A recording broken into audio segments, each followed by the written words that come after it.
오늘 말씀은 사무엘에 관한 말씀을 전하려고 합니다. 이 사무엘서는 사사시대를 배경으로 하는데요. 이 사사시대 가장 큰 특징이 뭐냐면 사람들이 자기 소견에 오른 대로 행동했던 때가 이 사사시대입니다. 그러니까 진리의 말씀을 떠난 채 하나님을 의식하지 않고 인간들의 사상이나 생각이나 철학이 중심이 되어 살아가던 때, 그때가 바로 이 사사시대였는데 당연히 영적으로는 암울하고 어두운 시대였다라는 것이죠. 1절을 한번 띄워주시고요. 여호와의 말씀이 희귀하여 이상이 흔히 보이지 않았더라. 이 희귀하다라는 단어는 여러분들 우리가 흔히 알지만 드물다라는 뜻이 있죠. 그 외에도 중요하다라는 뜻이 있대요. 귀중하다. 그러니까 그 중요한 하나님의 말씀이 들리지 않았던 시대라고 우리가 이해를 할 수 있습니다. 그리고 이 희귀하다로 번역된 약하르라는 단어가요, 비싸다라는 뜻이 있대요. 이 비싸다라는 뜻은 원래 상인들이 쓰던 용어래요. 근데 이 엘리 시대에는 하나님의 말씀이 어떻게 보면 상품화되었다는 것을 암시한다고 합니다. 즉 말씀을 전하는 제사장이 목자의 마음을 가지고 말씀을 전해야 되는데, 이 말씀을 자신의 사욕을 채우는 그런 도구로 백성을 이용했다라는 겁니다. 그 과정에서 하나님의 말씀이 시장에서 소비되는 그런 상품이 된 것이죠. 우리가 사무엘상 2장을 읽어보면은 그 엘리 제사장의 두 아들이 나오죠. 홈리와 비느하스. 그 다른 성경을 보니까 불량배라고 번역을 해놓고 있어요. 하나님께 드려진 제물을 중간에서 도적질한 제사장들이 하나님의 말씀도 이 장사 수단으로 사용하면서 자신들의 사욕을 채웠을 가능성은 충분해 보이죠. 그 당시가. 그만큼 진정한 하나님의 말씀을 찾아보기 힘들 정도로 아주 귀했던 시대라는 것이죠. 우리가 코로나를 3년 동안 겪으면서 여러분들 이 예배의 자리가, 말씀의 자리가 얼마나 소중한지 몸소 체험했을 것입니다. 지금도 온라인이나 유튜브로 기독교 방송을 보면은 이 메시지들이 홍수처럼 그렇게 쏟아져 나옵니다. 그러나 그렇게 많은 말씀이 들리고 내가 많은 예배를 드려도 왜 이 세상은 늘 어둡고 타락하고 죄악되고 그렇게 되는가? 그것이 우리 신앙인들의 딜레마이고 우리가 한 번쯤 가지게 되는 고민이기도 하죠. 그래서 이 신앙의 여정이라고 하는 것은 이런 모순되고 딜레마적인 그런 상황 속에서 우리가 하나님의 뜻을 점점점 발견하고 알아가는 과정이라고 생각을 합니다. 할렐루야. 오늘 말씀에 흔히 보이지 않았더라, 이 단어도요, 이런 뜻이 있대요. 이 니프라츠라는 단어인데 이 뉘앙스가 뭐냐면 스스로 돌파해 나가려 하지만 잘 되지 않는 모습들을 표현합니다. 이게 무슨 말이냐면 하나님의 뜻이, 하나님의 이상이 무엇인가에 막혀서 이스라엘에까지 도달하지 못하는 상황을 표현하고 있는 말이죠. 이것은 당시 제사장들이 하나님과 백성 사이의 영적 소통을 가로막고 있었다는 것을 간접적으로 묘사해 주는 말입니다. 그러나 말씀과 이상이 희귀해졌다고 해서 하나님께서 이스라엘 백성들 찾지 않으신다는 것은 아니죠. 하나님은 자신의 백성과 늘 소통하기를 원하십니다. 그리고 그들과 만나기를 원하세요. 그게 하나님의 마음이죠. 말씀 띄워주세요. 예레미야 29장 13절 같이 한번 읽어보도록 하겠습니다. 시작.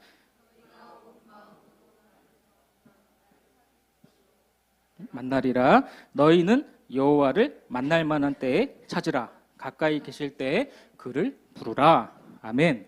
하나님은 여러분을 계속해서 말씀해 주시고 초청해 주시고 소통하기를 원하시는 거죠. 그래서 여러분들 이 청소년 시기에 하나님과 인격적인 그런 만남이 꼭 있기를 축복합니다. 자, 오늘 2절 말씀 보세요. 2절. 자, 같이 읽겠습니다. 시작.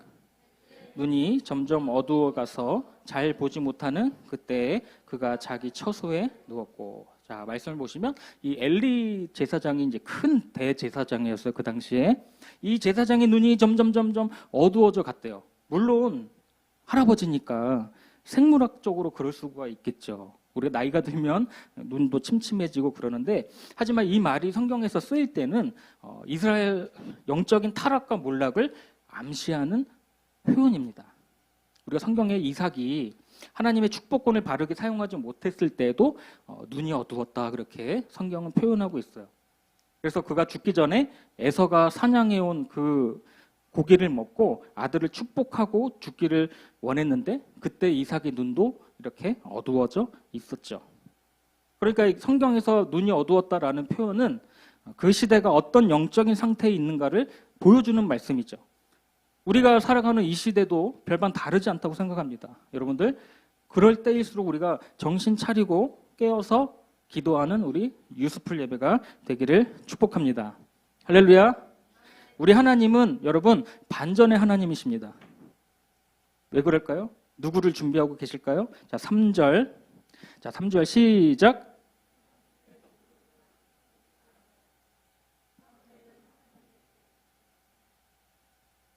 자, 누가 등장하죠?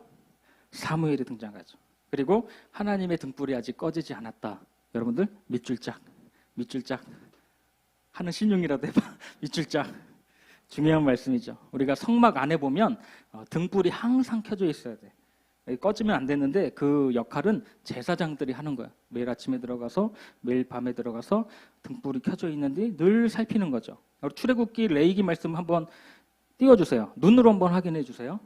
눈으로 확인해 주세요. 저렇게 제사장들이 날마다 성막 안에 들어가서 이 등잔불이 켜 있는지 꺼져 있는지를 확인을 해야만 했다는 것이죠.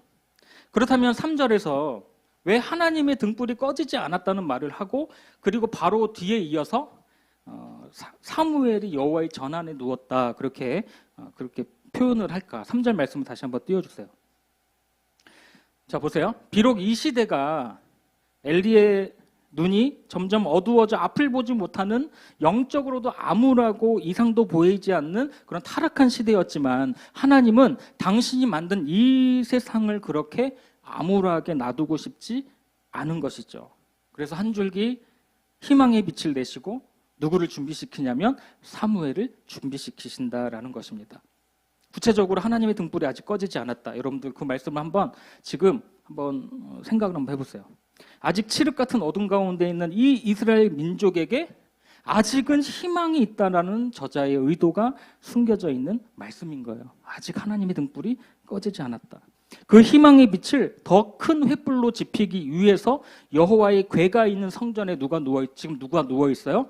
사무엘이 누워 있는 것이죠. 원래는 그 자리에 누가 누워져 있어야 될까? 엘리가 누워져 있어야 되는데, 그게 맞는데 엘리는 지금 자기 처소에서 잠을 자는지 뭐 하는지 모르고 쿨쿨 잠이나 자고 있고, 아직 어린 사무엘이 성전 철야를 하면서 하나님의 말씀을 받기 위한 그런 암시적인 행동을 보여주고 있는 것이죠. 사랑하는 여러분, 사무엘이 하나님의 말씀을 고대하면서 지금 성전에서 누워있는 것처럼, 그래서 장차 이스라엘을 깨우고 하나님의 말씀으로 인도했던 것처럼, 지금 여러분 한 명 한 명이 매우 소중하다는 사실을 믿으시기를 축복합니다.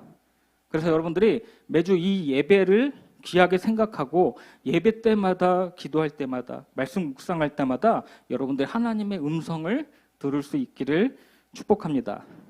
그래서 각자의 소견이 아니라 하나님의 말씀이 다시 우리의 삶을, 여러분의 삶을, 그리고 이 나라 이 민족을 다시 인도해야 할 줄로 믿습니다. 시대가 아무리 타락하고 사랑이 없고 암울해도 하나님은 반드시 광야에 길을 내시고 사막에 강을 내시는 분인 줄로 믿습니다. 당신의 선하신 구원 사역을 이루시기 위해서 때가 참에 그 아들을 우리에게 보내주신 분이 바로 우리 하나님이시잖아요.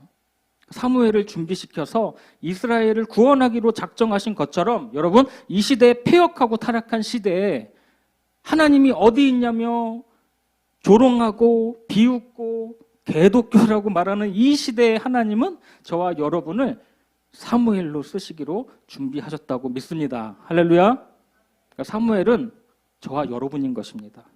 그래서 하나님은 사람을 준비시킨 다음에 뭐 하시냐면 부르시는 거예요. 바로 하나님의 부르심이죠. 소명입니다. 아까도 우리 찬양하는데 하나님의 부르심 찬양을 하는데 우리 부장 권사님이 깜짝 놀랐다고 저도 이제 하나님의 부르심을 설교 중간에 넣었어요. 한번 불러보려고. 성령은 하나죠. 그래서 오늘 말씀 주제도 하나님의 부르심인데 여러분들 가사를 한번 보시면서 후렴 빼고 한번 1, 2절을 한번 불러보도록 하겠습니다.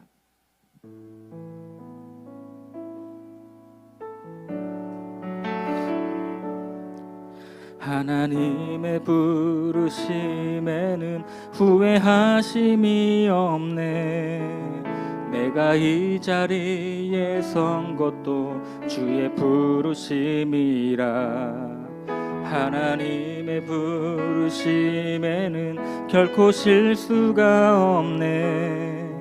나를 부르신 하나님의 신실하심을 믿네. 작은 나를 부르신 뜻을 나는 알 수 없지만 오직 감사와 순종으로 주의 길을 가리라. 때론 내가 연약해져도 주님 날 도우시니 주의 놀라운 그 계획을 나는 믿으며 살리. 할렐루야. 저와 여러분은 분명히 하나님의 부르심을 받은 그런 사람들입니다. 그래서 여러분들 이 부분에서 절대로 헷갈리지 말기를 바랍니다. 하나님이 나를 부르신 게 맞는가? 하나님 나를 택하신 게 맞는가? 목사님도 저도 신학교 신대원 가서 1학년, 2학년, 3학년 공부하면서도 이제 처자식도 있고 하니까 수입이 없잖아요. 그런 물질적인 고난 앞에서 계속 물어봤던 것 같아요. 하나님 앞에서. 하나님 나를 부르신 게 맞습니까? 하나님 나를 택하신 게 맞습니까? 계속 그렇게 확인하면서 기도하면서 걸어갔던 것 같아요. 여러분들 하나님의 부르심이 뭔지 헷갈리는 사람이 있다면 여러분들 이 시간 명확하게 얘기를 해드리겠습니다. 이 자리에 앉아있는 사람들은 모두가 하나님이 부르신 소명자들입니다. 할렐루야. 하나님이 부르신 자들이에요. 그거 헷갈리면 안 돼. 내가 이 자리에 있는 거 하나님이 부르셔서 내가 앉아있는 거예요. 중요한 건 뭐냐면 내 사명이 뭐냐는 거죠. 여러분의 사명이 뭐냐는 거예요. 그 사명을 꼭 찾아내고 여러분들이 이 청소년 시기에 그 사명을 발견하고 찾아낸다면 얼마나 그 인생이 하나님 앞에 귀하게 가치 있게 쓰임받을 수 있는가. 여러분의 인생을 하나님께 다 드릴 수 있기를 축복합니다. 그래서 내 사명을 알 수 있는 그 방법은 뭐냐면 여러분들 이거예요. 내가 그 일을 생각할 때 내 가슴에 떨림이 있는가? 내가 어떤 일을 생각하고 어떤 일을 한다고 했을 때 내 가슴이 요동치는가? 마음에 부담감이 있는가? 그래서 그 일들이 계속해서 생각나고 내가 해야만 할 것 같고 그러한 마음이 있는가? 그런 것들이 있어요, 여러분? 기도하면서 꼭 찾아내길 바랍니다. 그렇죠? 그럼 하나님 주신 달란트일 수 있어요. 여러분의 사명일 수도 있다라는 것이죠. 목사님도 저도 작년에 10월 30일 날 마지막 고별 설교, 청소년 설교를 하고 한 몇 개월 정도 이렇게 청소년 사역을 못 하다 보니까 어떤 심정이었냐면 이런 거죠. 예레미야 말씀인데 말씀이 없어요. 자막에는 내가 다시는 여호와를 선포하지 아니하며 그의 이름을 말하지 아니하리라 하면 나의 마음이 불붙는 것 같아서 골수에 사무치니 답답하여 견딜 수 없나이다. 이 예레미야의 심정이거든요. 그러니까 목사님도 저도 몇 개월 동안 이 청소년들 앞에서 서지 못하고 내가 뭐 하는 거지 막 이런 시기에 너무 답답해요. 견딜 수 없는 거야. 너무나 말씀을 전하는 자리에 서고 싶고 같이 예배드리고 싶고 하는데 그 마음이 계속 사무치니까 내가 하나님의 말씀 사역자로 부르신 게 맞구나. 다시 한번 확신과 확인을 했던 것 같습니다. 여러분들 그러면 그것이 여러분들의 사명일 확률이 높은 거죠. 기도하면서 확신을 얻으면 됩니다. 그리고 때가 되어 하나님이 부르시면 여러분들 하나님이 부르실 때 어떻게 해야 돼요? 예 하고 대답하고 응답해야 되죠. 4절 말씀 마지막으로. 자, 4절 말씀 시작.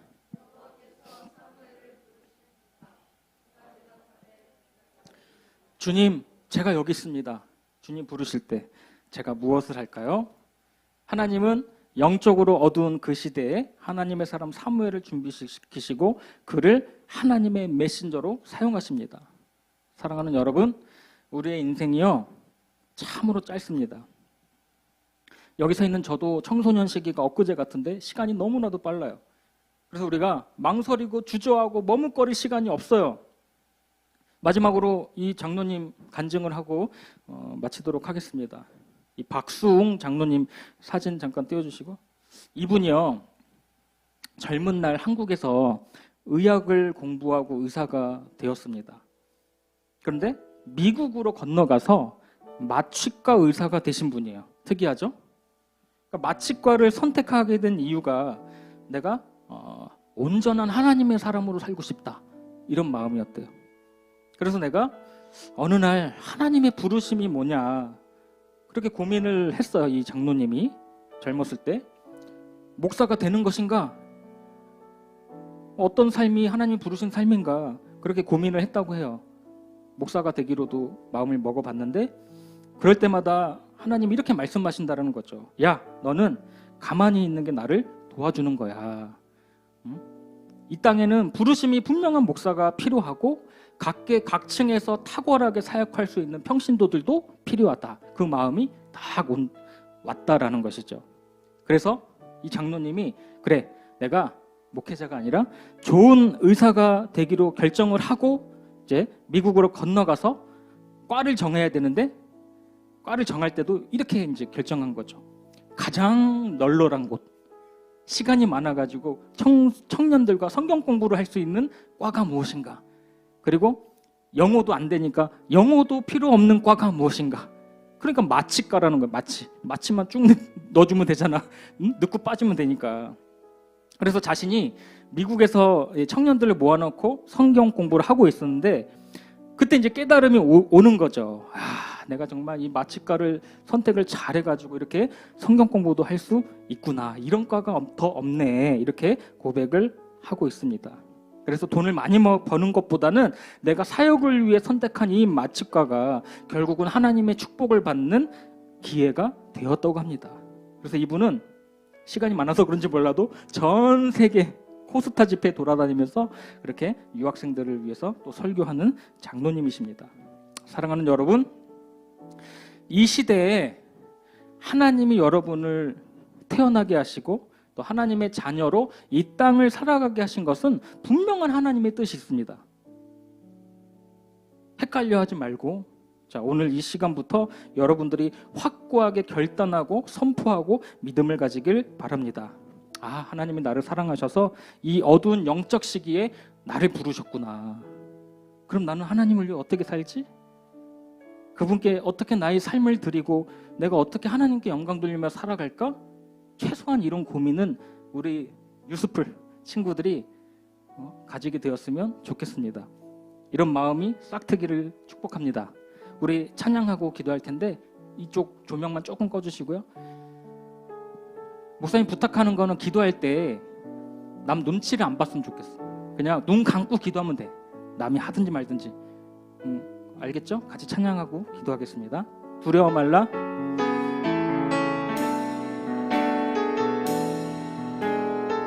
두려워 말라. 두려워 말라.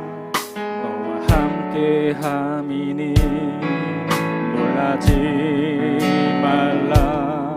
나는 내 하나님 내 무서워 말라. 무서워 말라. 내가 날 도와주리니 너는 마음에 염려치. 우리 다시 한번 두려워 말라. 두려워 말라. 너와 함께함이니 놀라지. 나는 내 하나님 됨이. 아멘. 무서워 말라. 내가 널 도와주리니 너는 마음에 염려치 마. 내가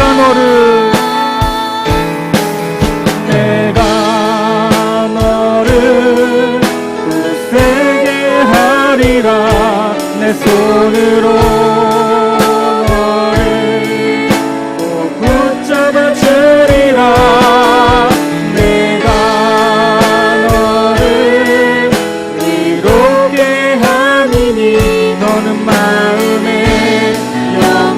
없지만 나는 너의 하나님이라.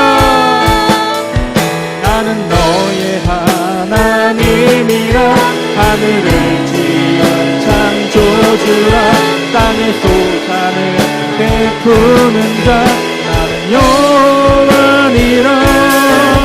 나의 의로 부름 받은 자. 나의 찬송을 부르는 자. 너는 두려워 말라. 나는 너의 하나님이라. 나는 너의 하나님이라. 하늘을 지은 창조주라. 땅의 소산을 베푸는 자. 우리 다 일어나서 찬양합니다. 다 일어나서.